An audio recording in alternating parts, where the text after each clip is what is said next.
We put off suffering sometimes. For one more day, we put it off. I just want one more day. One more week. One more hour. One more month. We put it off as long as possible. We put off our suffering. We procrastinate our suffering. I think it would be better if we just meet our suffering head on.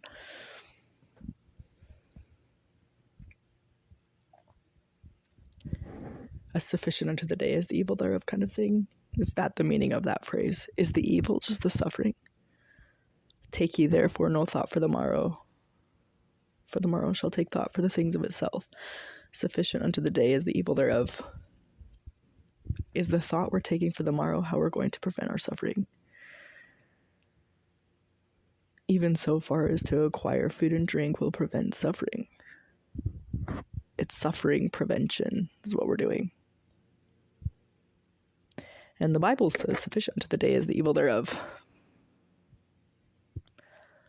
Does it mean literally? Or is it... I don't know if it's figuratively. It's not profoundly. It's...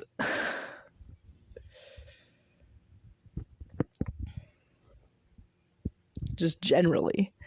Is that just like a regular statement? Just like a general statement? It's like, it's not literally. Don't take it literally. Sufficient to the day is the evil thereof your suffering. Take ye therefore no thought for the morrow. Don't think of tomorrow's suffering. Don't think of yesterday's suffering. See, the Bible doesn't even... the Bible thinks of the past. I was going to make a proclamation, but then it turned into a joke. It's going to make a proclamation that the Bible doesn't even think about the past because it knows that time travel doesn't exist, that there is no past or future. There is only one day with God. It's all just one eternal, constant present. And then I realized that the Bible likely does talk about the past somewhere, like right when I was going to say that. So then I was turning it into a joke. But then I just didn't have the energy.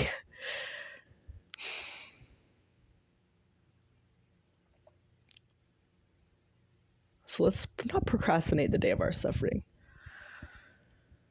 No matter what the suffering is. And also, let's embrace our suffering. Let's not try to get out of it. Let's not try to shirk.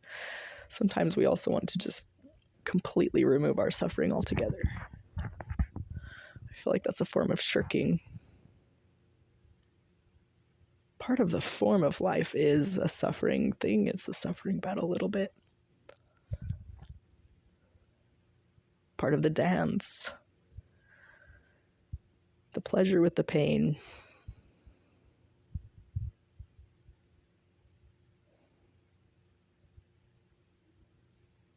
How to move through it. I don't know if it's true that without any pain, you wouldn't know what pleasure is. It would just be normal life, but it would be fine. It would be pleasant, wouldn't it? Who wouldn't want that? Just live in a fine time.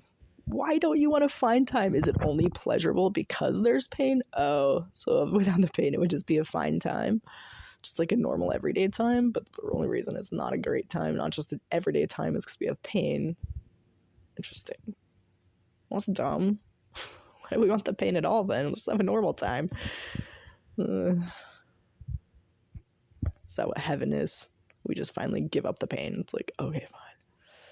Okay, fine. I don't do the pain game anymore. The eternal constant suffering. Fine. Turns out that wasn't the path we wanted, was it?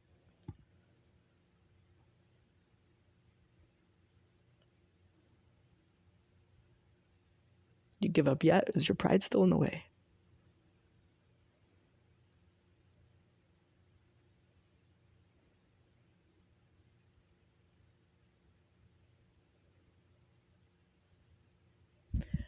Regardless of the suffering, though, I am grateful to be here, be witnessing and existing in this experience with my family.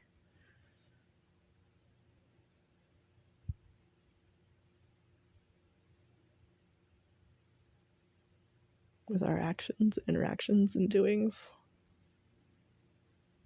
the things that remind at least me of the past, of what happened just then. A link in memories to what happened. It happened. It's physically there. It was there. It happened.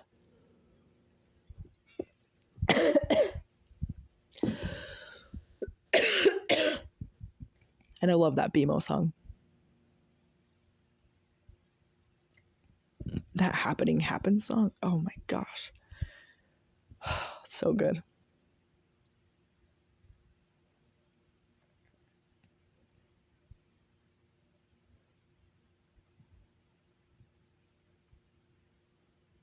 Because you and I will always be back then. And what is it? It happened, happened. Oh my gosh. It's just an exploration of that word, isn't it? Oh, so good. So good. And the timing and the story and just everything. The way it all goes down. Oh my gosh. That show is an art. It's an art form. It's Adventure Time. That show is an art. And they wrapped it up. They wrapped it up well. In season 11, they wrapped it up. Really good. We don't know where Islands fits into the timeline, but we like it anyway.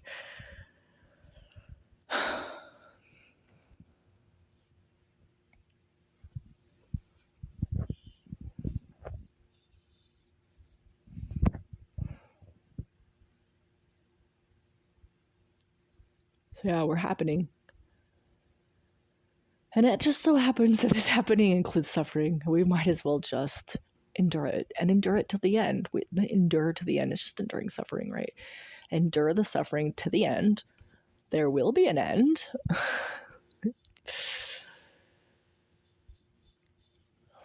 Oops. Embrace the suffering as it comes, right? Might be the better way. I don't know. I'm making life prescriptions for everyone. These are new life prescriptions I'm trying out. It seems to be a good way.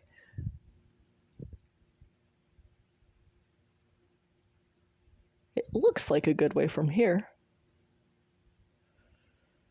Oh, although I do like to put off the day of my suffering, I do like to put that off and off and off. Maybe one day I will learn why that is unwise. I'm learning that is unwise the older I get. But I'm not to the end yet. I haven't learned it yet, fully.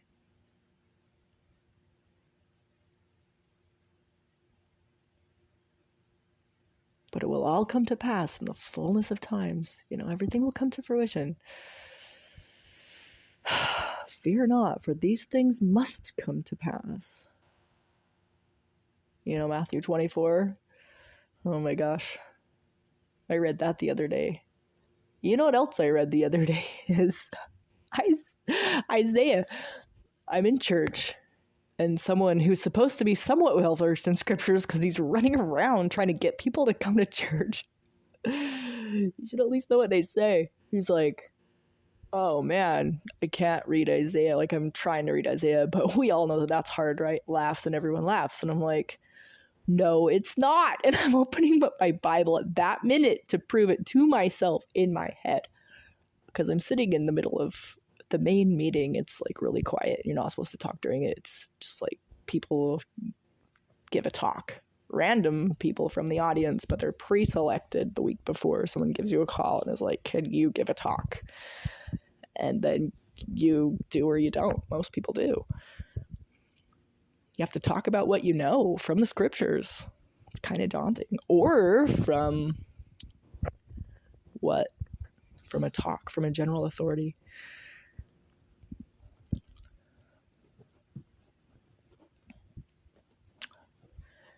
Well, anyway, not being judgmental, I just do not know why Isaiah is so challenging for people. Yes, the last part of Isaiah, sure, but the first, 28 chapters? I don't remember what it is.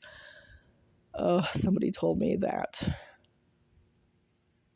like the first half and the last half are different. And I was like, oh my gosh, that's so interesting, because I really understood and liked the first part, but then the last part was kind of like mucky. And is that what people mean when they say they don't understand Isaiah? So I read and I was like, let me see what the first, but he says Isaiah generally. Nobody says I don't understand half of it. They just say I don't understand Isaiah generally. Okay, so I open up Isaiah to chapter 1, and it's just clear. There's nothing weird about it, and it's talking about something that was going on in church, and I was kind of laughed out loud, but not really, because I did a quiet laugh out loud.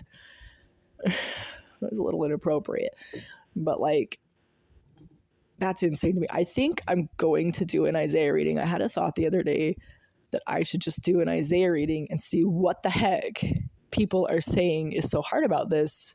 It's so obvious to me, and maybe that will solve some of the bells and crisping pin issues that I see. I could solve this for them, as I try to remove specks out of my brothers and sisters' eyes. I'm a picker. I like to pick at stuff. I'm a picker. And I think the term is I'm a shadow worker. And I know that sounds daunting and scary, but it's like, I'm not a shadow walker. I don't do the shadowy stuff, but I work in the shadows. I work with shadowy people. I try to fix people. I try to help people come out of the shadows into the light. I'm actually light. I'm a light walker, shadow worker. There's a difference. And I get people in the shadows everywhere. People think, oh man, you're going to get those shadowy figures at the gathering. No, I'm not. That's the only place I'll feel safe and whole, likely. I'll get the shadowy people out of the church. Get the shadowy people everywhere. Same at the gathering. I realized the other day, the reason I like ICP so much is because they are extreme. It's one way or the other. It's like, it'll either be the safest place on earth for me, or it'll be the absolute worst place on earth for me, because juggalos don't go halfway. It's all the way, right? That's what I do. It's all or nothing. I'm very extreme, very orthodox in any religion. Whatever thing I do, I like to go the full way. Like, why wouldn't you go all the way? Like, if you're gonna wear your garments, why don't you wear them to the knee? I'm trying to be more friendly. I'm trying not to be so judgmental. But why don't you wear them to the knee? Why do you cut the garment so you can show more of your chest, Grandma? I heard that once. Somebody's grandma cut the garment so she could wear a low-cut shirt. And I was like, that is the most bizarre action to me I've ever heard on the planet. Because the whole point of wearing the garment is because you're trying to be like Jesus. And it's not like I'm trying to shame anyone. It's just you're trying to do the stuff. Not being seen of the world is really big in there. And it's like, I'm going to wear the garment to not be seen of the world. Specifically, a lot of times we're counseled to wear it so that we don't wear fashions to be seen of the world. I've been counseled that before. It's like, yes, it's so you, like, I don't know. Maybe I wasn't counseled that. I kind of feel like I was. It's to keep you modest, is so you will wear the modest clothes. I don't know. We could wear modest clothes to be seen of the world too, though. I've seen a lot of that too. See what I mean by I'm a shadow worker? I'm not like a darkness worker. That stuff scares me. But like shadowy stuff, like, the grandma who tries to show too much skin. It's not like too much. It's not like it's too much. It's just though the reason to wear a shirt like that oftentimes is to be seen of the world. Even if you're not trying to be seen in a like sexual way, you could still be trying to be seen in other ways, in any number of ways. Anyway, if you wear mostly our clothes, we're trying to be seen with the world. Okay. But to cut the garment, when we're specifically counseled not to, it's a very weird action. It's just weird. Like, she likely has a reason, right? But it's strange. To me, it's a symptom.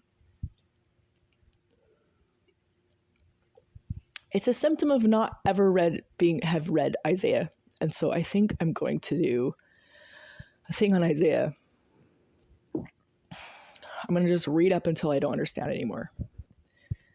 And then we'll see. But it's like one of the best the bells and crisping pins thing, and she sat upon the ground. Instead of a sweet smell, there shall be a stink. She sat upon the ground. And she had a shaved head, and she's wearing sackcloth, I'm pretty sure. The sackcloth. I got the idea for my dress, partly from the sackcloth idea. You know, if you're in mourning, you just wear like a sack. And I made a sack dress. I'm just trying to wear the simplest garment I can think of. My main inspiration for my clothes, though, it came from Vina, Baptist Bible in the Utah State Penitentiary. I would love to find her.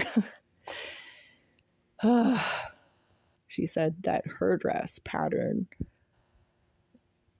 she got as an inspiration from God. It was just, she was inspired to the dress pattern, and so she started wearing it. And I just absolutely love that idea. So of course I prayed to God for an inspiration of my own. And that's the evolution of how I dress like I do, because that started the whole journey of just caring only, like, what does God care about? How much am I trying to be seen of the world? And how much am I just wearing clothes that I like, right? So grandma with the low-cut dress could be just legitimately, that's the clothes she legitimately just likes. But I think it takes a lot of soul searching, and I think rare that anybody would do that. And very rare that anybody would wear something like that. Anything uncomfortable, you just would not wear if you were just doing it for you. And I think God cares a lot about what you think. I think God wants you to wear what you want to wear, but you take it up with God. God wants me to wear what I want to wear. God and I, we have an understanding. And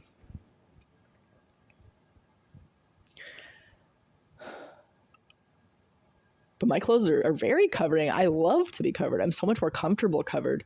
Even my swimsuit is like leggings and like a spandex top, like a spandex dress. I like the long covery feel. I like to be covered. I'm extremely uncomfortable wearing tight or revealing clothing, mostly because of body image issues from when I was a kid, growing up with magazines and crap. I always feel not pretty enough, not good enough. And so I really just enjoy being covered. And it's not something I really am interested in reversing at this point. Like, I don't really care. I'm pretty comfortable in my body, but I still just, my body just feels comfortable, feels very at rest, at peace when I'm covered. So I like it. So that's what I do. Like, I could try to spend a lot of time trying to reverse that, maybe with some therapy or something, and I could just start wearing tank tops. And maybe if I lived in the South, maybe I would, because it's quite hot in the summer if I didn't have electricity. I did go around quite a lot in just my garments in Kentucky because it was quite hot. It was like, it was only like in the 80s, but with the humidity, it was so hot.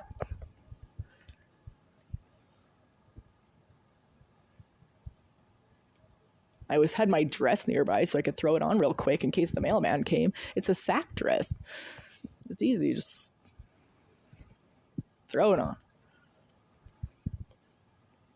Not that we would even ever get a mailman. They came to the end of the road. We were clearing the heck up there on the hill a little bit.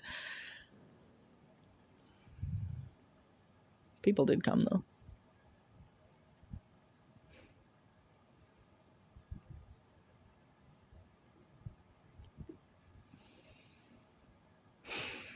Yeah. I see, if you're really ridiculously hot, you just kind of stop caring about that stuff, though.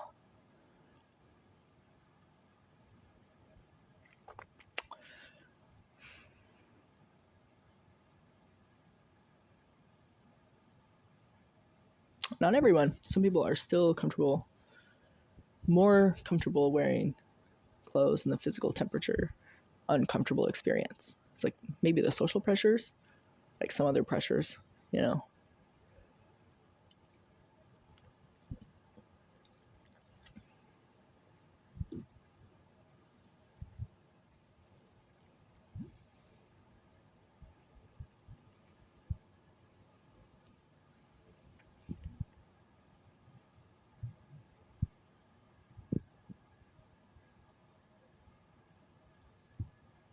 When it gets super hot, though, and you don't have electricity, you don't have the climate control. It gets so hot, you pretty much stop caring. I think most everybody does. I think even the Amish might stop caring if it's so hot. It gets hot.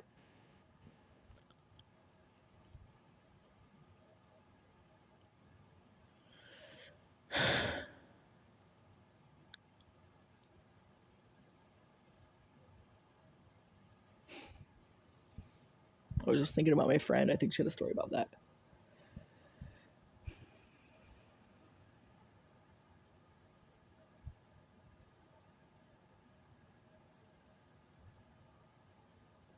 I feel like I sound very condescending about this Isaiah situation, but I don't know. I don't know how to not sound condescending because it's, I don't know. It seems somewhat easy to understand, even in the King James language. So maybe if I just go through it and anybody who cares to listen to it can get something from Isaiah. Oh, and maybe if I have the wrong interpretation, somebody will let me know. Likely that will be the case. Well, if somebody will let me know. That would be good too, though. We all come up in learning.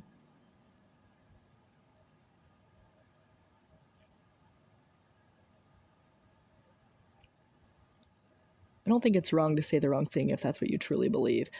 I think that it's not wrong to say stuff to rock the boat if you're doing it in love. The thing is when you think you're the pinnacle of knowledge, the grand pinnacle of knowledge, like the one true know of everything. Like I'm like the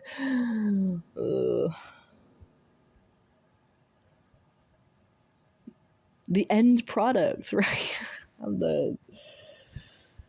it. I know it. I know the whole thing. You don't realize it goes on. Like, you could keep going with it though. So getting angry when somebody doesn't agree with you is a little weird because, I mean, you want to keep expanding, right? You don't want to be damned.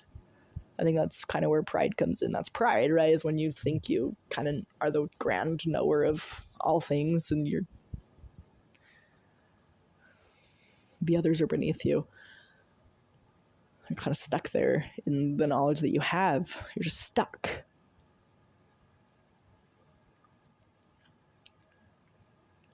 You can't learn anything more, not because there's nothing more to learn, but because you don't care to listen.